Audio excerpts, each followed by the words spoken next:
నెపోటిజంపై చర్చ ప్రపంచవ్యాప్తంగా అనేక రంగాలలో ఉన్నప్పటికీ సినిమాలలోనూ రాజకీయాల్లోనూ దీని ప్రభావం ఎక్కువగా ఉంటుందంటారు. ముఖ్యంగా తాము సాధించిన విజయాలను, గుర్తింపును తమ వారసులకి రెడ్ కార్పెట్గా పరిచి ప్రతిభావంతులకు అవకాశాలు లేకుండా చేస్తున్నారన్నది ప్రధాన ఆరోపణ. అయితే వారసత్వాన్ని కొనసాగించడం కూడా అంత సులువు కాదని, సినిమా రంగంలో అయితే అది మరింత కష్టమని అనేక ఉద్దండులైన హీరోల వారసులు రుజువు చేశారు. వారసత్వం అనేది ఎంట్రీకి మాత్రమే పనికి వస్తుందని, తరువాత తన సమర్థత, తాను పడే కష్టం, సమయానుకూలంగా తీసుకునే నిర్ణయాలు, కొంత శాతం అదృష్టం సినిమా రంగంలో వారి భవిష్యత్తు నిర్ణయిస్తుందని, ఇవన్నీ సమపాలల్లో కుదిరినప్పుడు మాత్రమే చరిత్ర తిరగరాసే అవకాశం వస్తుంది.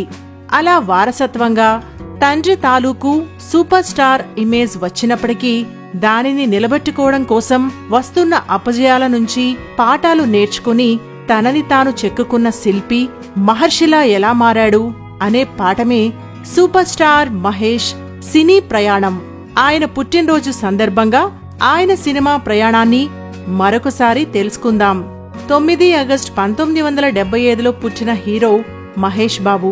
తెలుగు సినిమా చరిత్రలో అనేక సాహసోపేతమైన సినిమాలు తీసిన సూపర్ స్టార్ కృష్ణగారి జీన్స్ ప్రభావమో ఏమోగాని బాలనటుడుగానే మహేష్ టాలీవుడ్ పై తనదైన ముద్ర వేశారు.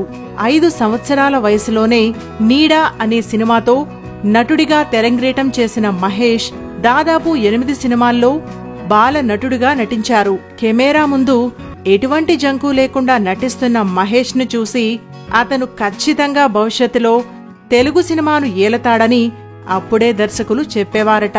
అయితే సినిమాల వల్ల చదువుకు ఇబ్బంది కలుగుతుందని గ్రహించిన కృష్ణగారు డిగ్రీ పూర్తి చేసే వరకు మళ్లీ సినిమాలకు రావద్దు అంటూ సూచించారట.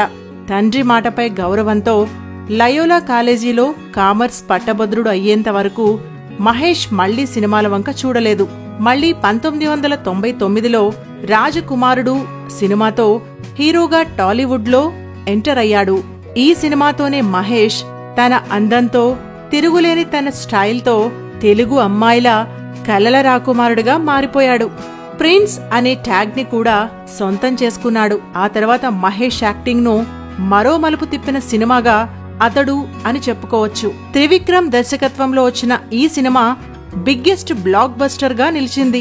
ఈ సినిమా సమయంలోనే తాను ప్రేమించిన నమ్రతని వివాహమాడారు మహేష్.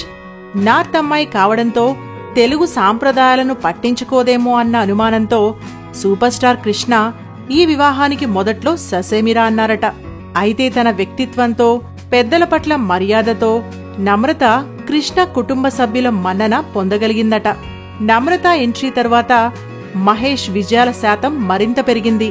ఆమె తన ఆర్థిక వ్యవహారాల నిర్వహణ మొత్తం చూసుకోవడంతో తాను స్టోరీలపై మరింత ఫోకస్ పెట్టగలిగానని మహేష్ అనేక ఇంటర్వ్యూలలో చెప్పారు. ఆ తర్వాత యంగ్ డైరెక్టర్ పూరీ జగన్నాథ్తో పోకిరి సినిమా తెరకెక్కింది. అప్పటి వరకు ఉన్న తెలుగు సినిమా రికార్డ్స్ బద్దలు కొట్టింది.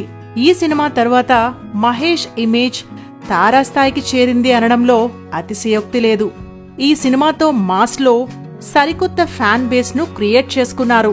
తెలుగు సినిమా స్టాండర్డ్స్ కూడా ఈ సినిమాతో పెరిగాయని చెబుతారు. టాలీవుడ్ బిగ్గెస్ట్ హీరోగా పేరు ఉన్నప్పటికీ పక్కా ఫ్యామిలీ మ్యాన్ లాగా వ్యవహరించే మహేష్ షూటింగ్ అయిపోగానే ఇంటికి వెళ్లి తన పిల్లలతోనూ భార్యతో గడిపే సాధారణ మధ్యతరగతి వ్యక్తిగా కనిపిస్తారు. ప్రతి సంవత్సరం వారిని విదేశాలకు విహారయాత్రలకు తీసుకువెళ్తూ ఫ్యామిలీనే తన ఫస్ట్ ప్రయారిటీ అని చాటుతుంటారు. తన కోసం సినిమాలలో మంచి అవకాశాలను వదులుకొని హౌస్ వైఫ్ గా మారిపోయిన నమ్రత కోసం తన వంతు బాధ్యతగా ఫ్యామిలీకి ప్రయారిటీ ఇచ్చే మహేష్ ఒక మంచి హస్బెండ్ అని చెబుతారు నమ్రత. తన స్టార్డమ్ ఎఫెక్ట్ ను పిల్లలపై పడకుండా చూసుకునే మహేష్ వారిని సాధారణ సౌకర్యాలతోనే పెంచుతున్నట్లుగా చెబుతారు. జీవితంలో విజయం వచ్చినా అపజయం వచ్చినా పూర్తిగా తన మనసుకు నచ్చిన నిర్ణయాలు తీసుకోమని తన తండ్రి చెప్పిన పాఠం తాను ఇప్పటికీ పాటిస్తాను అంటారు మహేష్ బాబు. కొడుకుగా తండ్రి గౌరవాన్ని నిలబెట్టి భార్యకు తగ్గ భర్తగా, పిల్లలకు తగ్గ తండ్రిగా తన వంతు పాత్రలు చక్కగా నిర్వహిస్తున్న మహేష్ తనను ఇంతవాణ్ణి చేసిన సమాజం పట్ల కూడా తన బాధ్యతను చక్కగా నిర్వర్తిస్తున్నారు. తెలంగాణలోని సిద్ధాపురం, ఆంధ్రప్రదేశ్లోని బుర్రిపాలెం గ్రామాలను దత్తత తీసుకున్న మహేష్ ఆ ఊరి ప్రజల బాగోగులను చూస్తూ అనేక సామాజిక కార్యక్రమాలు నిర్వహిస్తారు.